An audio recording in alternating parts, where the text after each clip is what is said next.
What's up, guys? Welcome to the Chess Giant. This is Solomon Riddell, and in today's video we're going to be covering how to play the Ponziani Opening, which starts off with the moves e4 and e5, and following knight f3 and knight c6 there's many good chess opening choices, but we're going to be covering the rare but dangerous chess opening with the Ponziani c3, looking to prepare a d4 push.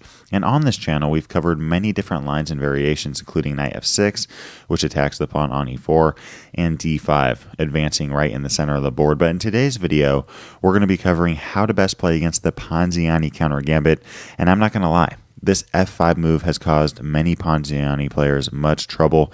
It's hard to know exactly what to do here. Do we take the pawn on f5 and give black an attacking edge? Do we play a passive move like d3 or bishop d3 or queen c2? Thankfully, against the Ponziani Countergambit, we do not have to play passive chess, and we sure do not have to take that f5 pawn, giving black an attacking edge in King's Gambit type fashion. Instead, we're going to continue our plan of d4, which was the whole purpose of c3, and now black has a few different choices. This is obviously a very intense position. We have some huge tension right here in the center of the board. What does black want to do here? Black could take on d4. Black could keep the piece with a move like d6, or black can go into the main line with f takes e4. We're going to cover this, but let's first go over the move d6 for black. What do we do against this move? Simply trying to hold the position together, defending the pawn on e5, and defending the pawn on f5. Well, here I recommend simply taking on f5, followed by bishop b5, activating our bishop and pinning the knight on c6, and you're probably going to see a move like bishop d7 defending the knight. We did have some potential d5 ideas there, and now we're simply going to continue with castling kingside and rook e1, attacking this pawn on e5, which is pinned to the king on e8. And now the only real way to save the pawn on e5 is by pushing it, because right now we have a d pawn and our knight on f3 both attacking that, as well as the rook, and we're also attacking the knight on c6, which is really the only defender for it besides the pawn on d6. So here, if black wants to save the pawn, e4 is a must, in which case we're going to play knight bd2, developing our knight, and again putting pressure on that e4 pawn. And now following d5, it may seem for a second as if black has successfully managed to get a good position with very advanced pawns right in the center of the board, but now we play c4, attacking the pawn on d5. e4 is going to fall soon, and white simply has a much better game here. So that covers the move d6, in which case we're going to play e takes f5, bishop b5, pinning the knight, castle kingside, rook e1, and I love white's game there. What about the move e takes d4?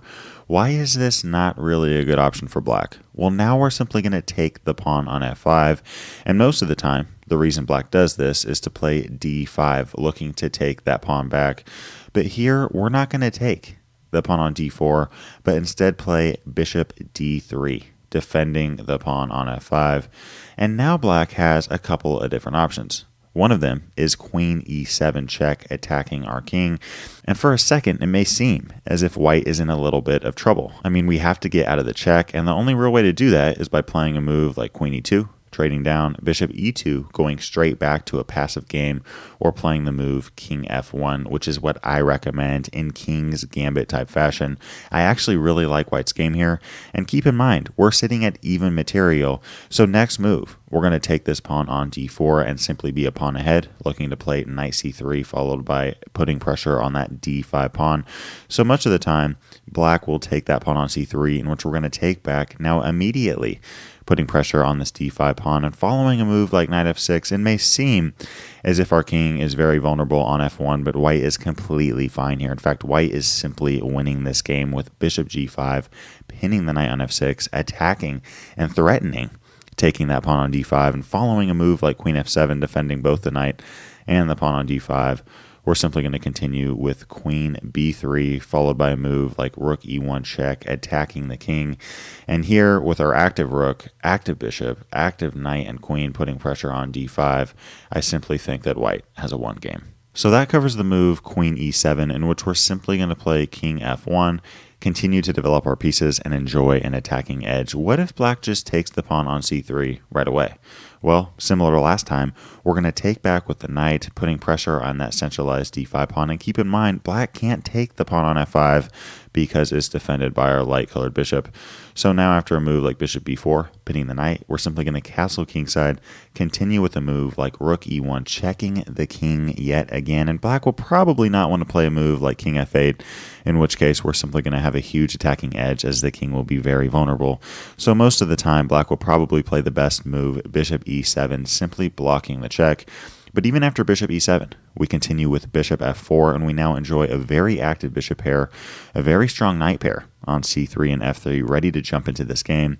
It goes without saying that this rook on e1 is very active. We're going to bring this rook on a1 to either c1 or d1, where it will be very active, and this queen on d1 will be coming to b3 soon, putting more pressure on d5. I love white's game here. So that covers the move e takes d4, in which we're not going to take this pawn back, but play e takes f5, and then bishop d3, really solidifying that f5 pawn, which makes black's life very hard. What about the main line with f takes e4? What do we do against this variation? Well, now we're going to play knight takes e5, and now black, yet again, has a huge decision to make. The main line is knight f6. Black also has ideas with queen f6, but the main question here is what happens if just knight takes e5 is played? I mean, why not just take this very strong centralized knight? Well, now we're going to take back with d takes e5, and now this pawn on e4 is actually very vulnerable to attack. We're going to continue to take this pawn with moves like queen d4, followed by queen takes e4, knight d2, is also an option, eyeing that pawn. So here, the best move for black is d5, simply defending that pawn. But even after this, I love white's game, as we can simply use the en passant rule, taking the pawn, followed by queen a4 check, attacking both the king and the pawn on e4, and now we're simply a pawn ahead. Now black is a little bit ahead in development, but I don't think it's worth the pawn.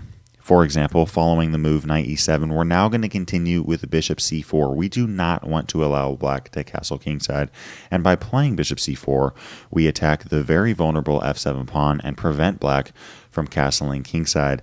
So now after a move like bishop f5, we simply go back with queen e2, and following queen d7, play knight d2, eyeing this e4 square, and the next move, following castling queenside, we're going to play knight e4, really centralizing the knight, attacking the bishop on d6.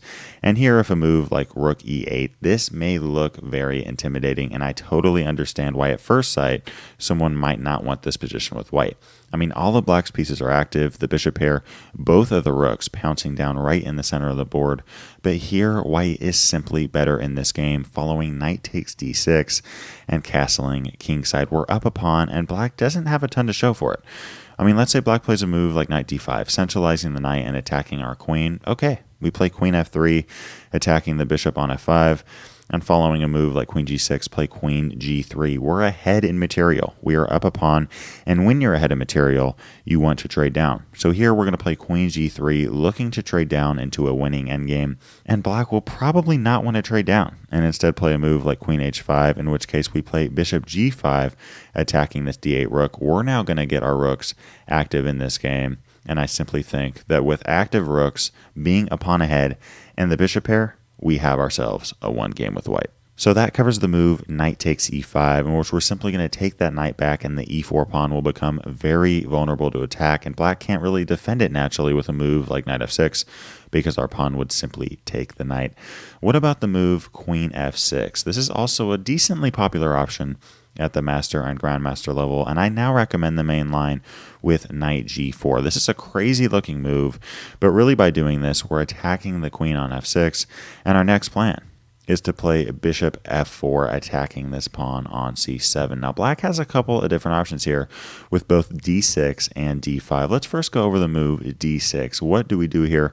Well, by playing knight g4, yes, we attack the queen, but we also prepared this knight e3 move. And for the rest of this game, this knight on e3 is going to hold white's position down. I really like this knight attacking c4, d5, f5, and g4. It's going to be very hard for black to really get anything going with such a strong centralized piece here. And following a move like knight f6, we're just going to continue with bishop e2, c4. And now we're going to continue with moves like knight c3, knight d5, bishop g3, queen b3 is an option.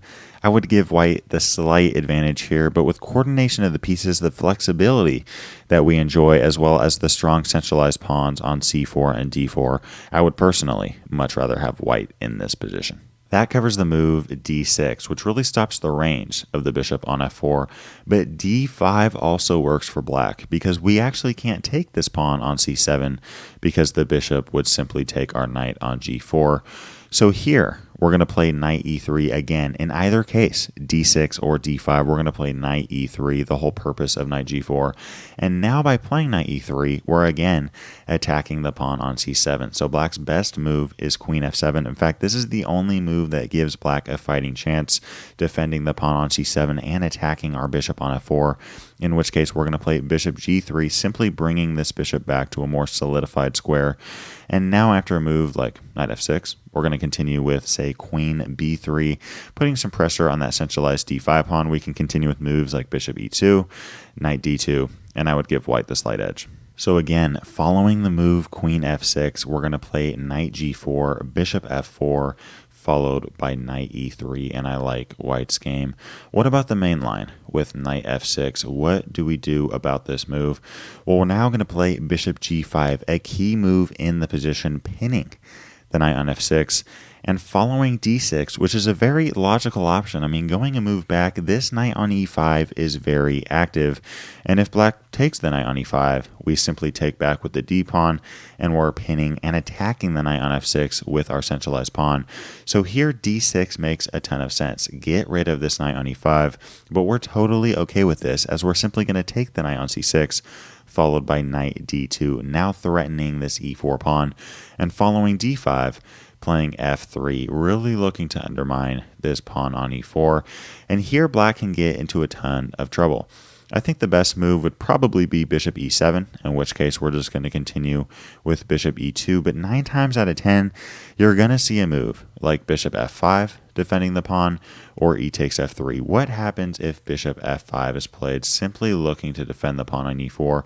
This looks like a very good move for black, but here, white is simply going to win this game with f takes e4, and following d takes e4, bishop c4, a very common and key idea in the Ponziani, activating the bishop, taking away castling kingside, and attacking the very vulnerable f7 square.